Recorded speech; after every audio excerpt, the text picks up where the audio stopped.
يعني انا مش عارف هو هيسلم من جمهور الزمالك ازاي دلوقتي بعد اللي قاله دون، وانه يسحب، انه يسحب من بق خالد الغندور ان الغلطان في الموضوع مجالس الادارات، دي كبيره جدا. يعني مين اللي يبقى مين الغلطان؟ مجالس الادارات.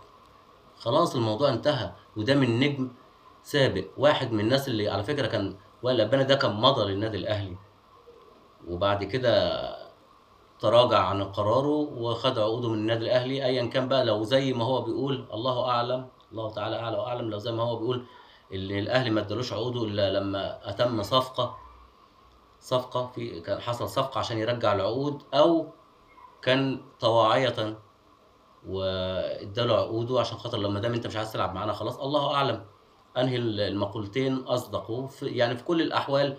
ان انا اديك عقودك مقابل صفقه ده حقي، ان انا ارجعك كده ده حقي، ده موضوع مش موضوعنا، مش موضوع النقاش دلوقتي.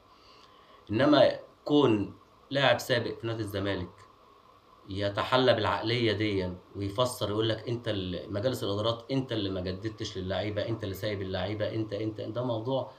هو ده بدايه العلاج، هو ده بدايه العلاج لمشاكل نادي الزمالك. انا مش مكلف بحل مشاكل نادي الزمالك ولا حاجه، عشان انا عارف الحلوين اللي هيطلعوا لي في الكومنتات ويقولوا لي انت مالك ومال الزمالك. انا ماليش دعوه بقصه الزمالك. انا الجزئيه اللي تهمني في الموضوع ان تبريء ساحه الاهلي من اللي بيحصل في الزمالك جه على لسان واحد من نجوم نادي الزمالك السابقين، وبس كده.